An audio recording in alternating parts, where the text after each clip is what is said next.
दोस्तों, जीवन लंबा नहीं महान होना चाहिए। जीवन की लंबाई नहीं बल्कि गहराई मायने रखती है।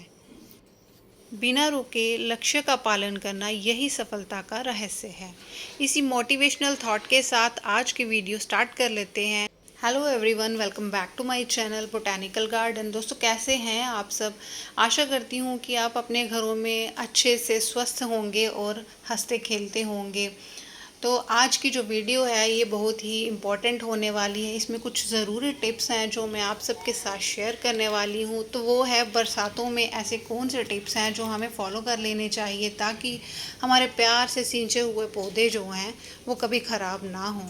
दोस्तों, बात करते हैं ऐसे पौधों की जिनको हमें पानी से या ओवर वाटरिंग से बचाना चाहिए। तो उसमें सबसे पहला पौधा जो आता है वो है एग्लोनिमा। अगर आपने एग्लोनिमा अपने घरों में लगा रखे हैं तो याद रखिए कि ये जो पौधा है ये पानी को ज़्यादा पसंद नहीं करता है। इसमें ओवर वाटरिंग बिल्कुल भी नहीं होनी चाहिए। ये पौधा जो है समर प्लांट है। नो डाउट कि जो बरसातों का पानी है वो नाइट्रोजन रिच होता है, ग्रोथ के लिए बहुत ही अच्छा होता है। लेकिन जब आपको लगे कि एग्लोनिमा का प्लांट जो है पूरी तरह से इसकी मिट्टी ड्राई हो चुकी है, तब आप इसको बरसातों के दिनों में रख सकते हैं और 2 से 3 मिनट के लिए बरसात का पानी दीजिए। अदरवाइज़ ये रूट रॉट होने का इसका जो है चांसेस होते हैं, तो इसको आपको बरसात में बचाना है। दूसरा जो पौधा है दोस्तों वो है हमारा जैसे ये एग्लोनिमा ग्रीन की वैरायटी है। ये भी जो है इसको ज़्यादा पानी की ज़रूरत नहीं होती है, क्योंकि इसमें पब्स तभी निकलते हैं जब ये मिट्टी थोड़ी सी ड्राई साइड में होती है। और कुछ पौधे जो हैं हमारे जैसे सकलेंट प्लांट्स होते हैं, जैसे ये स्नेक प्लांट है, तो इसको भी हमें ओवर वाटरिंग से बचाना चाहिए। अगर आप बरसात के पानी में से रखना चाहते हैं 2 से 4 मिनट रखिए, फिर उस गमले को उठा के आप एक साइड पे रख दीजिए ताकि ओवर वाटरिंग होने के चांसेस जो हैं कम से कम हों और हमारा पौधा जो है रूट रॉट से ख़राब ना हो।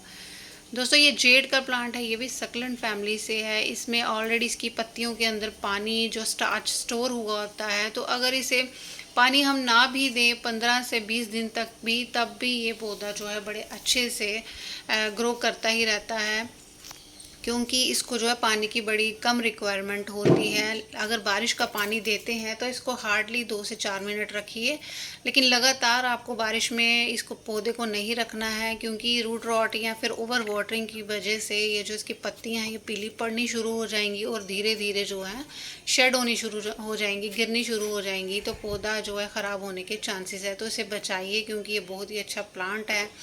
स्नेक प्लांट तो आप जानते ही हैं, ये भी एक सक्लेंट फैमिली की तरह ही है। ऑलरेडी इसके अंदर पोस्ट स्टार्च होता है। तो मिट्टी जब 2 इंच की आपके ऊपर ड्राई हो जाए तभी आपको ये पानी देना है। कुछ केसेस में ऐसा हो सकता है कि अगर आप चाहें कि अगर मिट्टी ऑलरेडी गीली है और बरसात हो रही है तो वो पानी जो है आप बकेट में या किसी भी कंटेनर में स्टोर करके रख लीजिए, और जब आपको ज़रूरत पड़े, जब आपको लगे कि पौधे को पानी की ज़रूरत है, वाटरिंग की ज़रूरत है और उसकी मिट्टी सूख गई, तब वो पानी जो स्टोर किया हुआ बरसातों का पानी है, बारिश का, वो आप पानी कभी भी किसी भी टाइम अपने पौधों को दे सकते हैं। ये बड़ी ही अच्छी ऑप्शन है। इससे हमारे पौधे भी रूट रॉट से बच जाएंगे और हम रेनी सीज़न का जो पानी है वो कभी भी हम यूज़ कर सकते हैं। अगला पौधा दोस्तों ये है मदर्स ऑफ थाउजेंड्स कहते हैं शायद इसे। तो ये भी सकलेंट फैमिली का है। ये कई दिनों तक बिना पानी के रह जाता है, क्योंकि ये पत्तों से ही अपनी जो है पानी की रिक्वायरमेंट को पूरा करता रहता है। तो मिट्टी जब सूखती है इसकी ऊपर की 2 से 3 इंच तक, तभी हम पानी देते हैं। तो इस पौधे को भी आपको जो है रेनी सीज़न में बारिश के पानी से बचाना है, ताकि ये पौधा जो है आपके गार्डन में वर्षों तक, सालों तक बना रहे।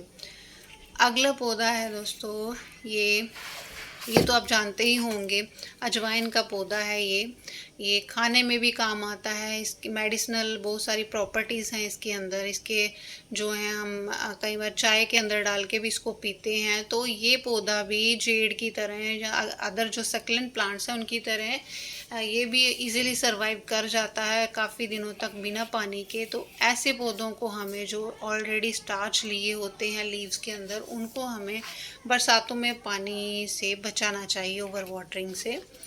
तो आप जो है पानी स्टोर करके रख सकते हैं अगर आपको लगता है कि नाइट्रोजन रिच आपको पानी देना ही है तो आप किसी भी बकेट में उसको स्टोर करके रख लें। रेनी सीजन में टाइम टू टाइम जब आपको ज़रूरत लगे तब आप उस पानी को जो है अपने पौधों के अंदर यूज़ कर सकते हैं। ये है रियो का प्लांट। ये भी काफ़ी देर तक दोस्तों, मैं तो इसको कितने दिनों तक पानी नहीं देती हैं, 4-5 दिन के बाद पानी देती हूँ, तब जा कर के भी ये पौधा कभी ख़राब नहीं होता। झुलस जाता है लेकिन फिर से जो है रीग्रो हो जाता है, अच्छी तरह से फ्रेश हो जाता है। इसे भी आप रेनी सीज़न में पानी से बचाइए। और वैसे ही कंटेनर में अगर स्टोर है तो तब वो आप पानी कभी भी यूज़ कर सकते हैं। अगला पौधा है दोस्तों ये टर्टल वाइन। टर्टल वाइन तो आपने देखी होगी कि कड़ी धूप में फुल सनलाइट में भी आप अगर इसको बिना पानी के 2 से 4 दिन रखते हैं तो ये बड़े आराम से जो है ग्रो करती रहती है। और इसके पत्ते तो मैंने कभी देखे ही नहीं कि कभी मुरझाए हों या सूखे हों, हल्के पीले पड़ जाते हैं अगर बहुत ज़्यादा गर्मी हो या फिर ओवर वाटरिंग हो चुकी हो। लेकिन आपको धूप से इससे कोई फ़र्क नहीं पड़ता, लेकिन ओवर वाटरिंग से पौधे जो हैं वो ज़रूर से ख़राब हो जाते हैं। तो ओवर वाटरिंग से बचिए, यही एक बड़ा कारण है जिसके चलते हमारे कई सारे पौधे जो हैं गार्डन में ख़राब हो जाते हैं। दोस्तों ये जीजी प्लांट है, ये काफ़ी कॉस्टली मिलता है। अभी ये मैंने रिसेंटली लाया है, तो इसके साथ मेरा कुछ ज़्यादा एक्सपीरियंस नहीं है, लेकिन जितने भी यूट्यूब पर मैंने वीडियोस देखे हैं या फिर गूगल सर्च की है तो ये पौधा तो 2 से 3 महीने तक बिना पानी के रह जाता है।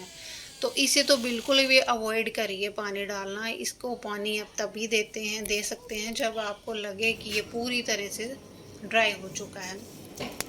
अगला पौधा ये पर्पल हार्ट का।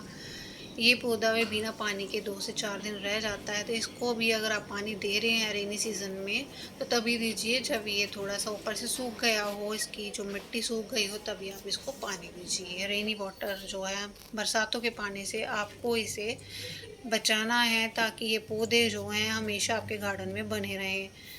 नेक्स्ट पौधा है दोस्तों ये फूलों का हमारा पोर्टुला का। ये पौधा बड़ी जल्दी ओवर वाटरिंग से जो है झुलस जाता है, ख़राब हो जाता है और इसके पत्ते झड़ने लगते हैं। और ओवर वाटरिंग से जो है पौधे के अंदर जो है ताकत भी कम हो जाती है, क्योंकि अंदर से इसको इन्फेक्शन हो जाती है रूट रॉट की वजह से, तो जिससे फूल आने भी बंद हो जाते हैं। तो मैंने ये चीज़ इसमें एक्सपीरियंस की है कि जब ओवर वाटरिंग हो जाती है तब ये पौधा फूल देना बंद कर देता है। तो दोस्तों कई बार क्या होता है कि दूसरा जो टिप है, जब रेनी सीज़न में कई बार बहुत ज़्यादा बारिश आती है तो सारा दिन बारिश होती रहती है, तो सारा दिन तो हम अपने गार्डन में खड़े नहीं रह सकते। लेकिन अगर सुबह जब आप अपने गार्डन में जाते हैं तो उस टाइम पे आपको क्या करना है कि जिस भी पॉट में आपको पानी रुका हुआ दिखता है ना, आपको उस पॉट को थोड़ा सा टेढ़ा करके वो पानी जो है, ऊपर ठहरा हुआ पानी वो निकाल देना है, ताकि वो पानी जो है ज़्यादा देर गमले के अंदर खड़ा ना रहे, क्योंकि वो रूट रॉट का जो है कारण बन सकता है। और जब भी दोस्तों आप पानी खड़ा देखें अपने पॉट्स के अंदर, सुबह जब आप गार्डन में आते हैं 3 से 4 घंटे के लिए बारिश जब लगातार हो तो वो पानी आपको गमले से निकाल देना है। और गार्डनिंग में हमेशा आपको सेफ साइड जो है लेनी है। जब भी आप बरसातों में अपने गार्डन में जाते हैं तो सुबह सुबह या शाम के वक्त थोड़ा सा अवॉइड करिए, क्योंकि उस टाइम पे मॉस्किटो जो हैं वो बहुत ज़्यादा मल्टीप्लाई होते हैं। तो सेफ़ गार्डनिंग का मतलब यही है कि हमें इन कीड़ों से या मॉस्किटो से भी अपने आप को बचाना है। तो उस टाइम पे जाइए गार्डन में जब आपको लगे कि थोड़ी थोड़ी हल्की हल्की हवा चल रही है, और 8 से 9 के 10 के करीब आप अपने गार्डन में जा सकते हैं। उस वक्त मॉस्किटो कम होते हैं, क्योंकि आजकल डेंगू का भी जो है वो भी सितंबर के मंथ में डेंगू का भी अटैक बहुत ज़्यादा रहता है। तो हमें हैप्पी गार्डनिंग के साथ साथ सेफ़ गार्डनिंग भी करते रहनी चाहिए। तो गुड़ाई करने के बाद अब मैं बताने वाली हूँ आपको कि ऐसा कौन सा फर्टिलाइज़र है जो हम बरसातों में अपने पौधों के अंदर डाल सकते हैं, जिससे कि पौधे रूट रॉट से भी बच जाएंगे, और जो फंगस पानी के ठहरने से हमारे मिट्टी के अंदर लग जाती है, पौधों के अंदर लग जाती है, उसे भी ये चीज़ बचाएगी। तो ये है दोस्तों हल्दी, किचन में इजीली अवेलेबल है। ये वाला फर्टिलाइज़र का जो है वो भी काम कर देगी, और दूसरा एक फंगीसाइड का भी काम करेगी, और हमारे पौधों को कई हद तक फंगस लगने से बचाएगी। और इसके साथ मैं जो डाल रही हूँ कॉम्बिनेशन के साथ वो हल्दी के साथ मेरा जो है ये है नीम खली का पाउडर। ये कहीं भी आपको मार्केट से या नर्सरी की शॉप से मिल जाता है। नीम खली दोस्तों एक एंटी फंगल प्रॉपर्टीज़ होती हैं इसके अंदर, तो फंगस का शिकार होने से ये पौधे को बचाता है। और दूसरा इसके अंदर कुछ न्यूट्रिएंट्स भी होते हैं जो पौधे अपने रूट से मिट्टी के ज़रिए लेते रहते हैं। तो ये दो जो फर्टिलाइज़र मैंने आपको बताई ये आपको अपने पौधों में डालने हैं बरसात के मौसम में, रेनी सीज़न में, ताकि आपके पौधे जो हैं फंगस से भी बच जाएं और उनको एक फर्टिलाइज़र की जो रिक्वायरमेंट है वो भी उनको मिलती रहे। तो इसे आप हर एक प्लांट्स में यूज़ कर सकते हैं, चाहे वो आपके फॉलिएज ऑर्नामेंटल प्लांट हैं, चाहे वेजिटेबल प्लांट्स हैं, चाहे फ्लावरिंग प्लांट्स हैं। तो किसी भी फ्लावरिंग प्लांट्स के अंदर यहाँ अगले दूसरे तीसरे जितने भी पौधे हैं आप अपने गार्डन के अंदर ये वाले फर्टिलाइज़र दो ऐड कर सकते हैं।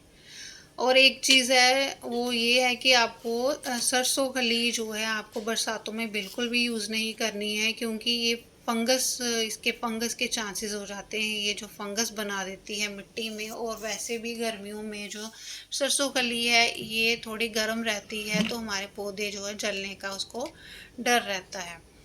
तो ये तो बात हुई सॉइलेट फर्टिलाइज़र की। अब मैं बात करने वाली हूँ कि आपको इसके अंदर वैसी कौन सी चीज़ है जो डालनी है। वो liquid fertilizer, as a liquid fertilizer हम इसके पत्तों पे, पौधों के पत्तों पे फोलिएज की तरह उसको स्प्रे कर सकते हैं। बराबर मात्रा में अगर न्यूट्रिएंट्स पौधों को चाहिए तो ऐसा कौन सा फर्टिलाइज़र है जो हम बरसातों में बिना किसी परेशानी के यूज़ कर सकते हैं। तो दोस्तों ये है NPK 19-19-19। बराबर मात्रा में इसमें नाइट्रोजन, पोटाशियम और फॉस्फोरस हमें जो है मिल जाता है, जो कि पौधों की ओवरऑल डेवलपमेंट के लिए, root development, stem development, leaves की डेवलपमेंट के लिए बहुत ही यूज़फुल है।